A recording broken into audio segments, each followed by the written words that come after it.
د ملګرو ملتونو کارپوهانو د طالبانو په طبي روزنیزو مرکزونو کې د ښځو په زده کړو بندیز باندې اندېښنه ښودلې او ویلي دي چې دا به بې له شکه د موجوده او راتلونکو نسلونو دپاره غیر ضروري کړاوونو، ناروغو او ممکن د افغان میرمنو او ماشومانو د مړینې لامل شي.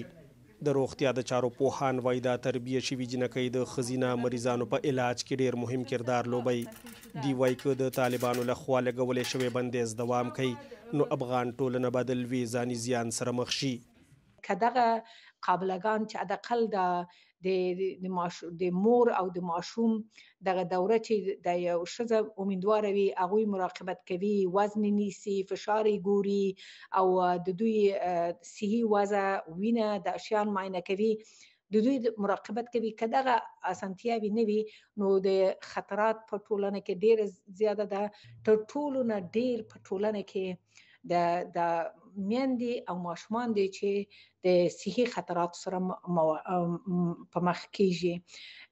دا به په د مړینې سطح ډېره لوړه کړي.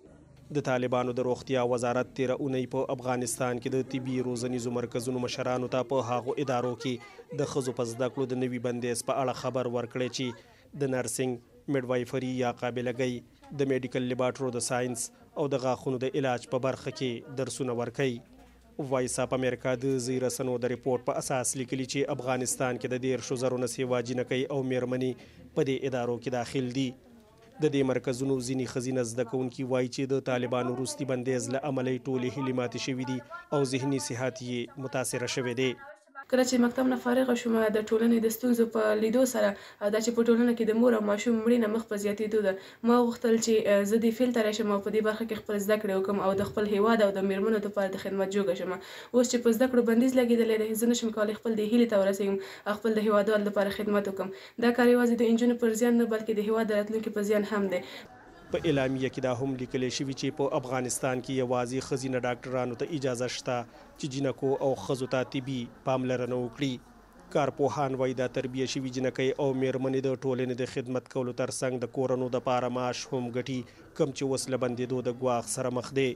رسمي ادارې دفترونه د ښځینو په مخ کې بند شوی دی، نو اوس مدرک د معاش هیڅ نه لري دا نجونې او ښځې او ډېری دوی داسې کسان دي چې نارینه نه لري. دوی په سب خپل پښو باندې ولاړ دي. د دوی نارینه یا په انتحاري شیانو کې وژل شوی دی یا د وطن وتلی دی یا معیوب او معلول په کور کې پروت دی. نو دغه نجونې او دغه ښځې دي چې د باندې کار کوي د خپل کورنۍ لپاره نفقه برابروي. نو دا یو ډېر لوی ظلم او جفا ده. په طبي کالجونو کې د جنکو او ښځو په زده کړو د طالبانو د بندیز پریکړه د ملګرو ملتونو په ګډون نړیوالې ټولنې هم په کلکه غندلې او د طالبانو له حکومته یې غوښتلي چې په خپله پریکړه دې بیا غور وکړي. طالبانو په افغانستان کې د شپږم ټولګي پورته په سکولونو او پوهنتونونو کې هم د جنکو په تعلیم بندیز لګولی دی او علت یې د یو مناسب چاپیریال رامنځته کول او طرحې جوړول بللی دي. عبدالرزاق، وایس اپ امریکا، ډیوا، پېښور.